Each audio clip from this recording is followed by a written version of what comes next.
Okay, magandang hapon po. After ng aming Bible study dito sa tahanan ni Ate Merly, may pa konting pamerienda po. Ito, spaghetti. Ayan. Birthday po kasi ni Brother Raymond, yung isang anak niya. Kaya nagluto po ng spaghetti at pagkataon naman nandito ako. Panginoon Diyos, aming Ama, salamat po sa meriendang nilahan ni Ate Merly. Pagpalain mo po ito, lalo na po yung may birthday, si Brother Raymond. Pagpalain mo po siya sa kanyang kaarawan.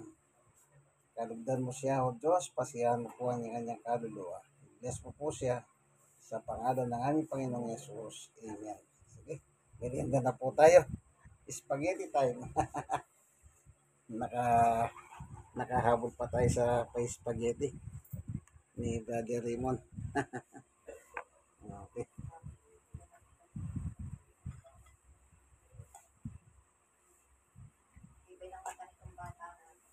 Ayaw pa may ay matulog.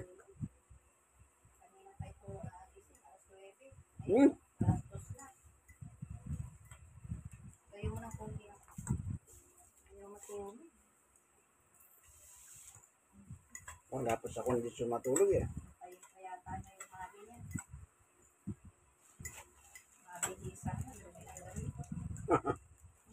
Saan ba yung binyag? Diyan sa Tondo, pero yung kainan sa Trump sa Rocas po, di ba? Ay, layo ko pala. Kaya umuulan-ulan pa. Oo nga. Isang oras at kalahati yun. Pag alauna nag-umpisa na sila,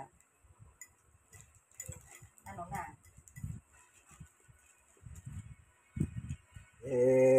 Wanto sawa yata yung pagkain dun eh.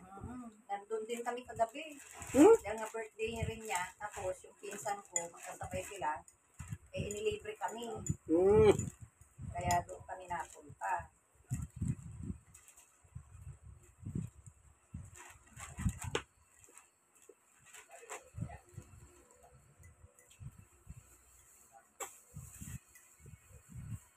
Kasama yung bulinggit na yan kagabi. Tuwang-tuwa doon.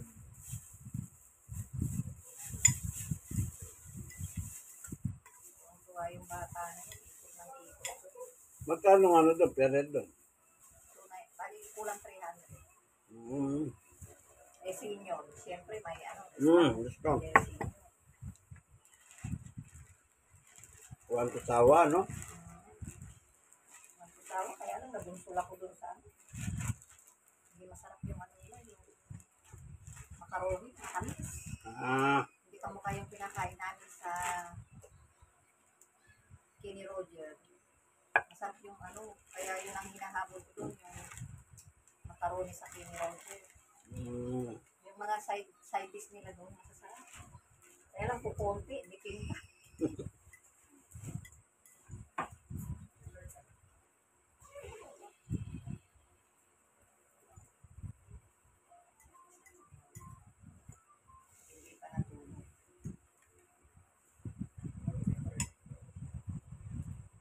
Bakit?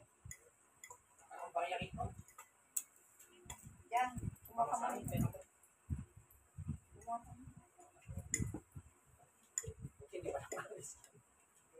Sabi mo sa driver, utang po, antayin ko kayo sa kanto.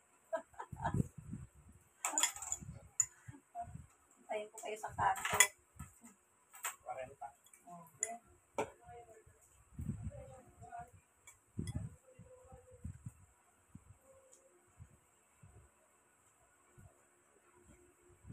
Okay lang sana, yung ganyan na lang, huwag lang lumakas yung ulan. Kasi mahirap. Maraming lulubog. Hindi kayo, nakasafe kayo, hindi kayo pinapasok ng tubig. Oo, kasi ma-chatep ko rin sa amin.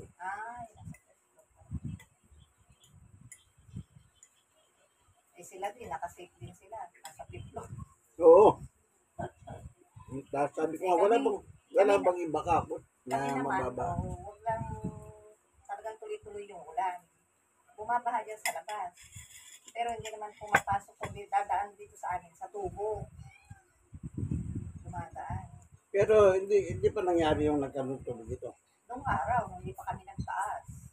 Talagang dito nga, naaawa nga ako dito. Ibig sabihin, tinasa na pala ito. Ilang taas na yan? 3 taas na. Grabe.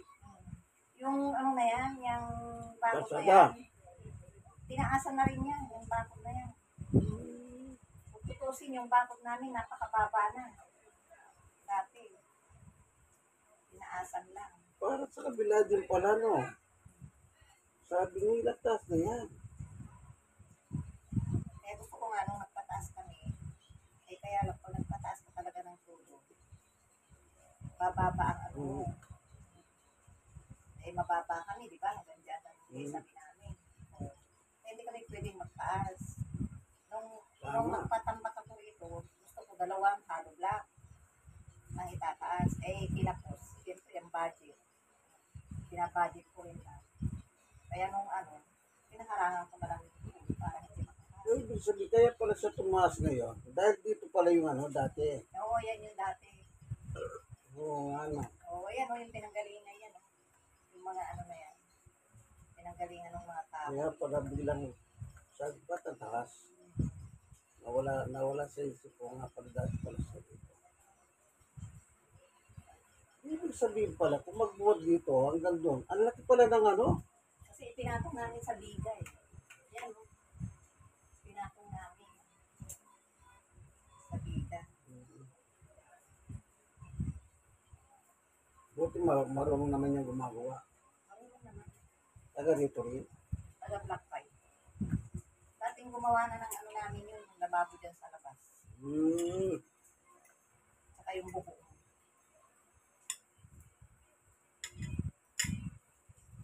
Tapos kuryente, binago rin. Kaya lang, talagang hindi mawala ang sala-salabat. Kaya ayaw ko rin sa bato. Gusto ko yung nakalitaw, nakikita ko. Kasi pag pumutok, hirap ng Sabagay, totoo yun. hirap ng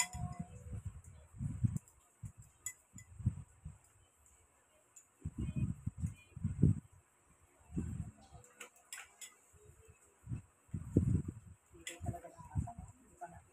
Kaya kung isang binabible sa diyan ko dyan, baka kilala nyo sila Kuya Romy at Dorcas. Sila? Dorcas, sa sa Trinidad. Romana. Sa Romana. Ganyan din. Mataas. Dito taas din.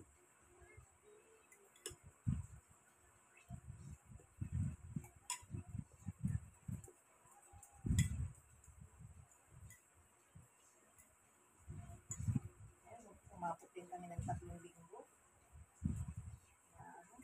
Ano yun, araw-araw mayroong gumagawa. Oo, araw-araw. Kaya nung bandang huli na, nung medyo ay parang awa mo na kakatupusin mo na at kami pagod na. Sabi ko. Araw-araw na dito na. Si Randy gusto niya sa katapusan magpapintura ulit. Hmm? Kaya yung kalat namin hindi pa natatapos. Kasi niyantay lang namin yung dito yung kay Randy dito, hindi pa niya naaayos lahat. Lagi niya mga kalakal. Mga nabibiling ganyan. Nandun. Yung iba, nabili na, hindi pa kinukuha. Kaya naka-stock din. Dami. Gusto niyang magpapintura. Katapusan. Unahin mo na raw yung itaas. Sige ka po. Tama, hanggat may pera. Hanggat may siya. Ang sabi ko. Kasi pag wala ka ng pera, stop talaga. Oo. Itirahan mo na lang na talagang ganun na. Kami nga kung hindi ko siya pinilit Ay, sabihin yung ginawang ito, sa kanya rin ang galing. Sabi ko, pagawa na ako natin. Kasi babagsak na yung mga gamit mo sa itaas. Pero hindi naman siya talagang babagsak na bababa. Kasi ang mga namin, malalaki ang ginamit nila. Kung baga sa mga tira-tira lang na pinagkakabit ng tiyungin ng mister ko. Kaya nung tinanggal yun, may mga anay na, yung iba wala nang laman. Pero malalaki pa rin yung mga kahoy, mga kukulamber, ang bibigat. Pero nakapagtataka, bakit nagkaroon ng anay dito? Ang anay pala, pagka yung lagi nababasa at doon, pag natutuluan. Kasi yung doon sa bandaro namin dati, pader yun. Ngayon may mga, parang may tagas sa pader din dumadaan. Eh, siyempre, kung wala akong ganon, tapos pag nagpapagawa ako, hindi naayos na maput, ganon uli, tumutulo.